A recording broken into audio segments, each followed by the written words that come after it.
মূল ফিকির দুনিয়া, মূল ফিকির হলো দুনিয়া, বাকি আখেরাতকে সঙ্গে মাঝে মধ্যে কিছুটা নিল।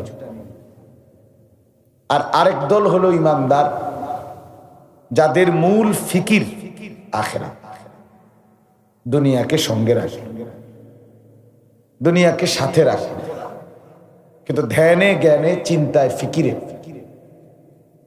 জীবনের সব আয়োজনে তার মূল টার্গেট আখেরাত। দুনিয়া তার দ্বিতীয় পজিশন, আখেরাত প্রথম পজিশন। আখেরাত প্রথম, দুনিয়া দ্বিতীয়। আখেরাত আগে, দুনিয়ার পরে। এরকম যাদের মানসিকতা, জীবন, চিন্তা, চেতনা, তাদের জন্য মাহে রমজান ভীষণ ভীষণ দামি, প্রিয় এবং আকাঙ্ক্ষিত। যাদের মূল ধ্যান কল্পনা আখেরাত, তারা এটা বুঝে আমার আখেরাতের পুঁজি, আখেরাতের সামান সংগ্রহের সবচেয়ে উত্তম শ্রেষ্ঠ সিজন, মৌসুম মাহে রমজান। মাহে রমজান এজন্য আমরা কিতাবের মধ্যে পড়ছি, সর্বযুগের সর্বকালের বুজুর্গ যারা নেককার, দিনদার, মুত্তাকি, আল্লাহওয়ালা, তাদের প্রত্যেকের রমজান ছিল গোটা বছরের চাইতে ভিন্ন রকম।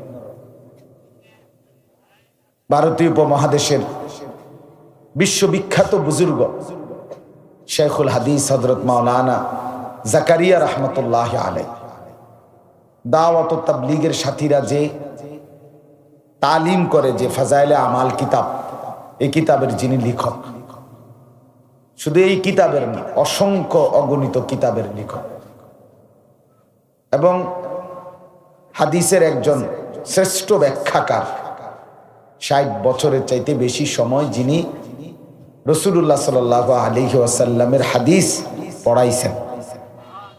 মসজিদে নববীতে নবী সাল্লাল্লাহু আলাইহি সাল্লামের রওজা মোবারক যেখানে মদিনা, সেখানেও দীর্ঘ 11 বছরের চাইতে বেশি রাসূলুল্লাহ সাল্লাল্লাহু আলাইহি সাল্লামের হাদিস পড়াইছেন।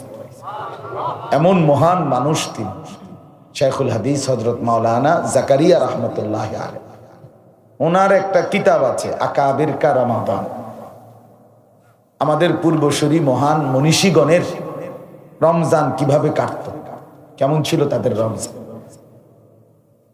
সেটা যদি কেউ পড়ে পাগল হয়ে যাবে যে হায় আল্লাহ, কিভাবে সম্ভব, বলি কিভাবে সম্ভব, এত বেশি পরিমাণ দুনিয়া থেকে বিমুখ এবং পুরাটা মাস আল্লাহ তাআলার ইবাদতে, বিশেষ করে কোরআনুল কারীমের তেলাওয়াতে এভাবে ডুবে যেতেন যে রীতিমতো আমরা শুনলে এখন আপনারা বলবেন আরে কি কর, এভাবেও কি সম্ভব, এত কোরআন পড়াও কি সম্ভব, এরকমটা।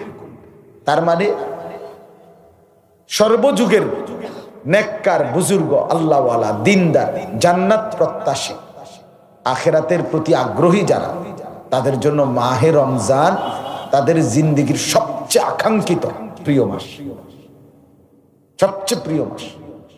কারণ প্রতিটা মুমিন ইমানদার, আখেরাত যার জীবনে কলিজার মধ্যে, তার জন্য আখেরাতের পুঁজি সংগ্রহের শ্রেষ্ঠ মৌসুম মাস রমজান। এজন্য আসলে রমজান কার কাছে কেমন, এটা বুঝার সহজ উপায় হলো আখেরাতের ফিকির যার কাছে যেমন, আখেরাত যার দিলে যেমন, যার কাছে আখেরাত ফার্স্ট পজিশনে, তার রমজান একরকম। যার কাছে আখেরাত সেকেন্ড পজিশন, দুনিয়া ফার্স্ট, দুনিয়া তার প্রথম, দুনিয়া তার মূল, তার রমজান ভিন্ন রকম। সে মনে করে একটা সাদা মাঠা বিষয়, ভোর রাত্রে ভাত খাবে, সন্ধ্যার সময় ইফতার করবে, তার এটা এত আশ্চর্যের কি আছে এখানে, আহামরি এত বাবুরে একারে ওয়াজ করতে বুড়ালু একারে এত চিৎকার চেঁচামেচির কি আছে, বাদ দুগা খাই, এটা একটু হয়তো টাইমটা একটু লইরা গেছে, এই আর আগে সকালে নাস্তা খাইতাম, এখন ফজরের আগে ভাত খাই লাইছি আর কি। ঠিক না? আগে দুপুরে ভাত খাইতাম, এখন সন্ধ্যা হইতে হইতেই সর্বোচ্চ 3-4 ঘন্টা পরে, 3 ঘন্টা 3.5 ঘন্টা পরে তো ইফতারি খাইতেছি। এখানে একবার আহামরি এটা নিয়ে এত হুলস্থুল করার তো কিছু নেই, তো কঠিন কিচ্ছু নেই। হ্যাঁ, এই যে সাদামাটা ভাব, এটা হলো দুনিয়া যার কাছে প্রধান, তার কাছে এটা এমন, তার কাছে এটা কিছুই না, তার কাছে এটা সামান্য বিষয়। রাসূলুল্লাহ সাল্লাল্লাহু আলাইহি ওয়াসাল্লামের হাদিস, মান লাম ইয়াদা কাওলা যুর ওয়াল আমালা বিহি ফালাইসা লিল্লাহি হাজাতুন আন ইয়াদা তাআমাহু ওয়া শারাবাহু। নবী সাল্লাল্লাহু আলাইহি সাল্লাম বলেন, মাহে রমজানে যে মিথ্যা কথা এবং মিথ্যা যাবতীয় আচরণ, গুনাহের যাবতীয় আচরণ ছাড়তে পারলো না, রাসূলুল্লাহ সাল্লাল্লাহু আলাইহি সাল্লাম বলেন, শুধুই কেবল খাদ্য পানীয় থেকে বিরত থাকা এমনটা আল্লাহর কোনোই প্রয়োজন নেই। তুমি ভাত খাইতে লইছো, ভাতে খাও। আল্লাহ তাআলা যেন বলতেছে, মিথ্যুক, তুমি উপাস থাকার দরকার নেই বাবুরে, আমি কোনো বাতের টান ফিরে গেছে দেখে তোমারে রোজা রাখতে বলি, অভাবের তাড়নায় বলি নেই। বাটপার, সিটার, সুদখোর, হারামখোর, জেনাখোর, ব্যভিচারী, অবৈধ সম্পদ উপার্জনকারী, হালাল হারামের পার্থক্য যার মধ্যে নাই, দুনিয়া লুভী, তোমার জন্য উপবাস থাকার আর দরকার নেই। তাহলে বোঝা গেল শুধুই কেবল খাদ্য পানীয় থেকে বিরত থাকা, এতটুকুই উদ্দেশ্যের জন্য এত বড় শ্রেষ্ঠতম মাস, এত মর্যাদা, এত সম্মান, এত ঘোষণা, এত প্রস্তুতি, এত হাদিস, এত কিছুর দরকার ছিল, এত কিছুর দরকার ছিল। রাসূলুল্লাহ সাল্লাল্লাহু আলাইহি ওয়াসাল্লাম ইরশাদ করেছেন, ইজা দাখালা রমাদান ফুতিহাত আবওয়াবুর রাহমা, যখন রমজান আসে আল্লাহ তাআলার রহমতের সমস্ত দুয়ার খুলে দেন।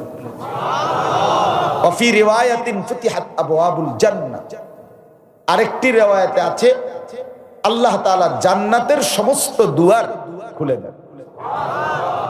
তো বলতেছিলাম, আল্লাহর নবী সাল্লাল্লাহু আলাইহি ওয়াসাল্লাম বলেন, যখন রমজান আসে জান্নাতের দুয়ার খুলে যায়, রহমতের দুয়ার খুলে যায়। গুল্লিকাত আবওয়াবুন নার, জাহান্নামের সমস্ত দরজা বন্ধ করে দেয়া হয়। আসুলসিলাতিশ শায়াতিন, শয়তান, সমস্ত শয়তানকে শেকলে আবদ্ধ করা হয়।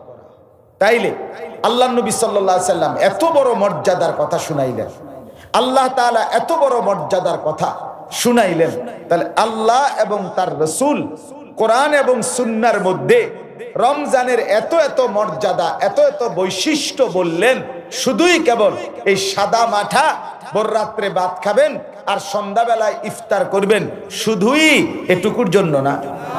এই কথাটাই বুঝাইতে চাইলাম, অনেক গুরুত্বপূর্ণ। কিন্তু মূল প্রথম কথা হলো কি, আমি যে কথা দিয়ে শুরু করছি, যে মূলত হলো দেখার বিষয় হলো দিলের মধ্যে কি। যার দিলে আখিরাত তার রমজান একরকম, যার দিলে দুনিয়া তার রমজান কি আরেক আরেক। যে নারীর দিলে দুনিয়া, সে যদিও ভোর রাত্রে ভাত খাইছে, সন্ধ্যায় ইফতার করবে, কিন্তু তার কলিজার ভিতরে যেহেতু দুনিয়া, এই জন্য তার রমজান হলো ঈদের একদিনের প্রস্তুতির জন্য 30 দিন। তার ফিকির হলো এই 30 দিনকে দেওয়াই হয়েছে ওই ঈদের একদিনের জুতা, শাড়ি, ব্লাউজ, গহনা, অলংকার এবং অন্যান্য আত্মীয় স্বজনের সবার কাপড় চোপড়। ওই উত্তর ঘরের ভাবি জুতা কিনবো, ভাবি কত যাবেন? হ্যাঁ মা যাবেন নি, মানে আপনি আমার না লইয়া যাবেন, এটা কথা নি করে দৌড় বেরি, যে এত বছর আমরা এক লগে যাই আই, হ্যাঁ চলে। এরপরে আইতে না আইতে দহিনের ঘরের ভাবি কইছে, ভাবি আমি তো মুজা কিনলাম, হইলে জুতা কিনছি কালিকা, আপনি কত যাইবেন? অবশ্যই, আমি তো আসি আপনার লগে যাওয়ানোর লাগে। এই বেটির জিন্দেগির এই 30টা মাস দিন, আহা রমজানের এক বরকতময়। রব্বে করিম যখন ডাকছে, বান্দা আমি রহমত খুলে বসছি, মাগফিরাত খুলে বসছি রে, আমি জাহান্নাম থেকে মুক্তি দেব, আমার সব দুয়ার খোলা, বান্দা আয় না, এক নাফরমান বেহায়া বেপর্দা বোর নারী বাজারে আর মার্কেটে ঘুরে ঘুরে ঈদের দিনের কাপড় চোপড় কেনার প্রস্তুতি নিতে গিয়ে আল্লাহকে বৃদ্ধাঙ্গুলি দেখায়, এই মাওলা তোমার রহমত নিয়ে তুমি পড়ে থাকো, আমার দরকার জুতা, আমারে ফেরেশতা যেন জুতা দিয়া বাইরায়, এই জন্য আমি জুতা কিনতে থাকি। অসভ্য নারী, মনে রাখিস তোরে ফেরেশতা জুতা দিয়া বাইরাইব, তোর কিনদুন না জুতা দিয়া।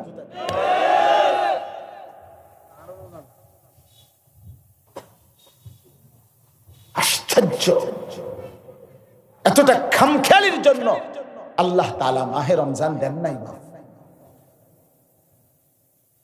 ইয়া আইয়ুহাল্লাযীনা আমানু কুতিবা আলাইকুমুস সিয়ামু কামা কুতিবা আলাল্লাযীনা মিন ক্বাবলিকুম লাআল্লাকুম তাত্তাকুন। রব্বুল আলামিন বলেন, হে ঈমানদারগণ, তোমাদের উপরে রোজা ফরজ করা হলো যেমনটা ফরজ করা হয়েছিল তোমাদের পূর্ববর্তীদের উপর। কেন ফরজ করা হলো মুমিন? আমি রব্বুল আলামিন তোমাকে ক্ষুধার কষ্ট দেওয়ার জন্য না। তুমি বান্দা ক্ষুধায় কষ্ট পাবে, আমি মাওলা এতটা অক্ষম দুর্বল না। আমি তো 24 ঘন্টা মৃত্যু পর্যন্ত রিজিক দিতে সক্ষম কিনা। লা নাসআলুকা রিজকা নাহনু নারযুকুক। আল্লাহ বলে, বান্দা রিজিকের জন্য আমি কারো সহযোগিতা চাই না, আমি রব্বুল আলামিন একাই সকলকে রিজিক দেব। আল্লাহর ভান্ডারে অভাব কি কোনদিন আছে কি? ওমা মিন দাব্বাতিন ফিল আরদি ইল্লা আলাল্লাহি রিজকুহা। রব্বুল আলামিন বলে, বান্দা কায়নাতের মধ্যে যত কিছু বিচরণ করছে, সমস্ত বিচরণশীল প্রাণী আমার সৃষ্টি, প্রত্যেকটা বস্তু, প্রত্যেকটা প্রাণীর রিজিকের জিম্মাদারি আমি আল্লাহ একাই আমার কাঁধে তুলে নিলাম। ওয়া ইয়ালামু মুস্তাকাররাহা ওয়া মুস্তাওদাআহা। আমি রব্বুল আলামিন আমার সৃষ্টি কখন কোথায় থাকবে এবং শেষ পর্যন্ত কোন মাটিতে দাফন হবে, আমি আল্লাহ সেটা পুরাপুরি জানি। এই জন্য আমি আল্লাহ কুল্লুম ফি কিতাবিন মুবিন, আমি আসমান জমিন সৃষ্টির 50,000 বছর পূর্বেই কিয়ামত পর্যন্ত আমার সমস্ত সৃষ্টির যাবতীয় ফয়সালা সুস্পষ্ট কিতাবের মধ্যে, তাকদীরের মধ্যে লিখে রেখেছি। হাসবে কখন তাও লিখা, কাঁদবে কখন তাও লেখা, খাবে কখন তাও লেখা, কি খাবে তাও লেখা। কুল্লুম ফি কিতাবিন মুবিন। আল্লাহ বল, সব লিখা, সব লিখে। আমি দুর্বল না বান্দা, তোমরা দুর্বল। আনতুমুল ফুকারাউ ইলাল্লাহ, তোমরা ফকির। হুয়াল গানি, আল্লাহ বলে তিনি আল্লাহ, তিনি একমাত্র ধনী। ধনী বলে তাকে চূড়ান্ত ভাবে অমুখাপেক্ষী যিনি, 1 সেকেন্ডের জন্য, 1 পলকের জন্য, 1 মিনিটের জন্য কোনো কিছুর প্রতি যার মুখাপেক্ষিতা নাই, তাকেই বলে ধনী, তাকেই বলে গানি।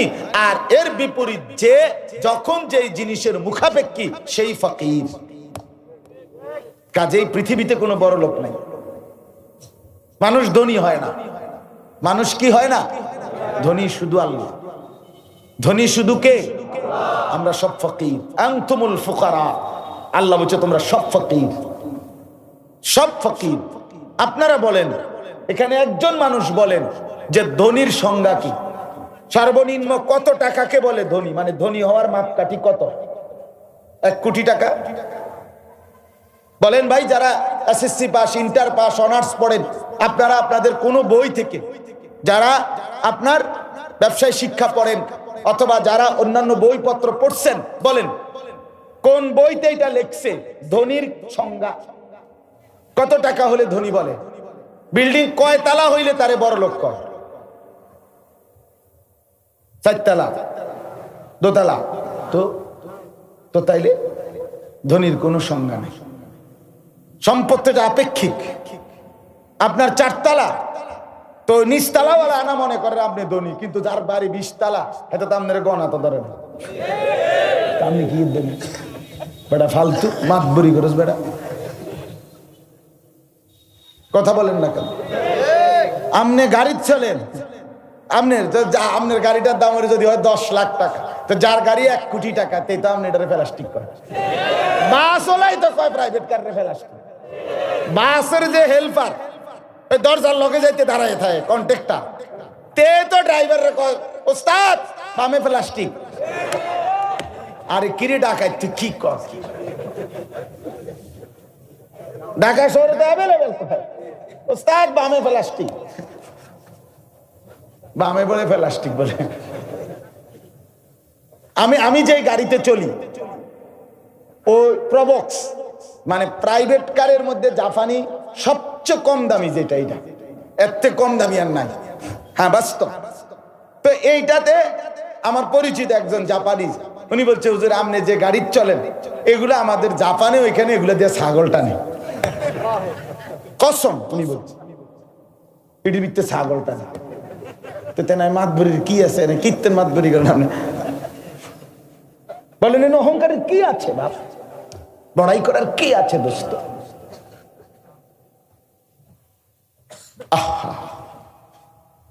আমরা বুঝতে শিখি, আমরা সব ফকির, আমরা মুখাপেক্ষী। পৃথিবীর সবচেয়ে ক্ষমতাধর ব্যক্তিও সামান্য পেশাবে ধরলে সে দুর্বল হয়ে যায়, তাকে তার স্থান ত্যাগ করতে হয়, ঠিক কিনা বলেন না? সে তো মুখাপেক্ষী, সে তো মুখাপেক্ষী। অমুখাপেক্ষী ধনী শুধুই আল্লাহ। লা ইয়াহতাজু ইলা শাইইন, যিনি কোন জিনিসের মুখাপেক্ষী নন। কুল্লু শাইইন মুহতাজুন ইলাইহি, সব জিনিস তার মুখাপেক্ষী। তিনি কে? আল্লাহ। অতএব বাপ, আমি আপনাদের কাছে এই কথাটাই বলতেছি, আল্লাহ তাআলা বলেন, হে ঈমানদারগণ, কেন রোজা ফরজ করলাম? এরে বান্দা, অভাবের কারণে না, আমি তোকে ক্ষুধার কষ্ট দিতে চাই না বান্দা, আমি তোমাকে তৃষ্ণায় কষ্ট দিতে চাচ্ছিলাম না। তোমার বৈধ স্ত্রী, হালাল স্ত্রী, এটা ভিন নারী না, এটা ফালতু মহিলা না, এটা তোমার পবিত্র স্ত্রী। সেই হালাল স্ত্রী তো আমি দিছি।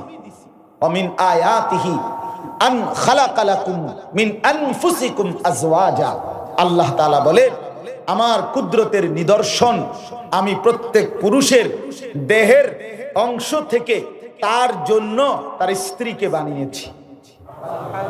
কেন? লিতাসকুনু ইলাইহা, আমি যাকে স্ত্রী হিসাবে বানিয়েছি তার জন্য সে যখন তার জীবনে মিলবে, আল্লাহ তাআলা বলেন সেই স্ত্রী তাকে প্রশান্তিতে ভরে দেবে। জাআলা বাইনাকুম মাওয়াদ্দাতাও ওয়া রাহমা, আল্লাহ বলেন, এবং আমি নিজে স্বামী স্ত্রী, হালাল বৈধ এই পবিত্র স্বামী স্ত্রীর মধ্যে আমি আল্লাহ প্রথমত ভালোবাসা এবং দ্বিতীয়ত তার সাথে সাথে দয়া মায়া, এই উভয়টাই দিয়ে দেব। ভালোবাসাও দেব, দয়া মায়াও দেব। স্বামী স্ত্রীর মধ্যে ভালোবাসাও চাই, দয়া মায়াও লাগে।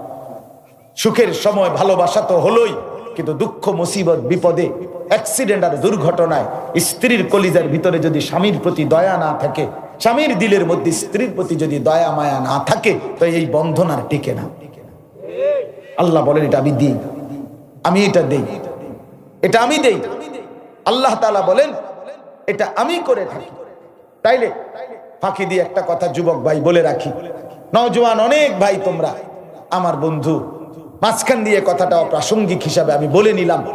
তোমরা যারা আল্লাহ তাআলার এই কথা যদি কেউ বিশ্বাস করে থাকো দোস্ত, যে আল্লাহ বলছে শরীরের অংশ থেকে, আল্লাহ বলে তোমার স্ত্রী হালাল স্ত্রী আমি বানিয়েছি বান্দা, আমি পৌঁছাবো, তুমি একটু সবর করো। আমি যাকে তোমার স্ত্রী হিসাবে হালাল ভাবে পৌঁছাবো, সে তোমাকে প্রশান্তি দেবে, তার মধ্যে তোমার জন্য ভালোবাসা দেব, তার মধ্যে তোমার জন্য দয়া মায়া দেব। তিনটা জিনিস আমি বৈধ স্ত্রীর মাধ্যমে তোমাকে দেব। এক, প্রশান্তি দেব। দুই, ভালোবাসা দেব। তিন, দয়া মায়া দেব। সুবহানাল্লাহ। কিন্তু তুমি বান্দা নিজের থেকে যেই চরিত্রহীনাকে, যেই রাস্তার বখাটে অথবা বেহায়া বেপর্দা, যে বিবাহ বহির্ভূত কোনো প্রেম করে, সম্পর্ক করে, তোমার সাথে ঘুরতে বের হয়, তোমার সাথে আলাপন করে রাত গভীরে কিংবা দিনের আলোকে, এমন একটা নষ্টা, ভ্রষ্টা, এমন একটা অসভ্যা, দুশ্চরিত্রা নারীকে, মেয়েকে অবৈধ প্রেমের ফসল হিসাবে তুমি গ্রহণ করো না। কষ্ট পাইবা, কষ্ট পাইবা, কষ্ট পাইবা। কোরআনুল কারীমের মধ্যে আছে, আল্লাহ তাআলা বলেন আল খাবিসাতু লিল খাবিসিন ওয়াল খাবিসুনা লিল খাবিসাত। সূরা নূরের আয়াত। আল্লাহ তাআলা বলেন, যেই পুরুষ, যেই ছেলের চরিত্র নষ্ট, নারীর ছবি, নারীর নাচ, নারীর গান, নারীর দৃশ্য, নারীর প্রেম, নারীর অবৈধ ভালোবাসা নিয়ে ব্যস্ত, সে দুশ্চরিত্র। 2 নাম্বার, যেই মেয়ে দুশ্চরিত্রা, নিজের ইজ্জত, নিজের সতীত্ব, নিজের পর্দা, নিজের হায়া, নিজের সম্ভ্রমের মর্যাদা যার মধ্যে নাই, ওই মেয়েটা, ওই নারীটা দুশ্চরিত্রা। আল্লাহ বলে তাদের 2টা অভিশাপ। এক, তাদের পরিচয় হলো তারা খবিস। তুই খবিস বেটা, খবিস বেটা, এলো এক। 2 নাম্বার হলো, আল্লাহ বলেন ও চিরেই আমি আল্লাহ খবিসের সাথে খবিসকেই মিলাবো। খবিস ছেলে চরিত্র নষ্ট করলি তো তোর কপালে জুটবে আরেকটা চরিত্রহীনা নারী। চরিত্রহীনা মেয়ে চরিত্র নষ্ট করলি, বিবাহ বহির্ভূত, তো তোর কপালে জুটবে আরেকটা চরিত্রহীন স্বামী। এটা আল্লাহর ওয়াদা। আপনি ঠিক কইলেও ঠিক, ঠিক না কইলেও ঠিক। তো কোরআনের আয়াত না, আপনি ঠিকের লেগে বইয়ে রয়েছি নাকি? কি ঠিক আবার ঠিক 100 হ্যাঁ, ঠিকের উপরে ঠিক, অবশ্যই ঠিক। আল্লাহ বলছে খবিস মিলবে। এই জন্য আমি বলি, আমি খোলামেলা বললাম, আমার নওজোয়ান নিয়ে স্বপ্ন বেশি, আমার যুবক বন্ধু নিয়ে আমার ফিকির বেশি। আমি নওজোয়ানের পরিবর্তন চাই, আমি যুবকের সেজদা চাই, আমি যুবকের বদলানো দেখতে চাই, আমি স্বপ্ন দেখি যুবক বদলাবে। এই জন্য খোলামেলা বলতেছি, নওজোয়ান ছেলেরা আমার, নওজোয়ান দিবা নিশি এই মোবাইলের অস্থির ছবি দেখা, নারীর ছবি দেখা, রাস্তার নারী দেখা, নর্তকীর হাসি দেখা, এই মোবাইলের বেডি আর রাস্তার বেডি এক কথা, এটা একরকম। আর ঘরের বেটি যাকে বিবাহ করলা স্ত্রী হিসাবে যে মিলবে, এবডি যদি 2 নম্বর পরে, এবডি যদি চরিত্রহীন হয়, তখন বুঝবা দোস্ত মাস কয় দিনে যায়। আমি বন্ধু কয়ে গেলাম সর্বোচ্চ 24 থেকে 25 দিনে মাস শেষ হয়ে যাবে। 27-28 যাইতো না, 30-এর তো প্রশ্নই আসে না। হ্যাঁ, তখন বুঝবা সপ্তাহ কয় দিনে যায়।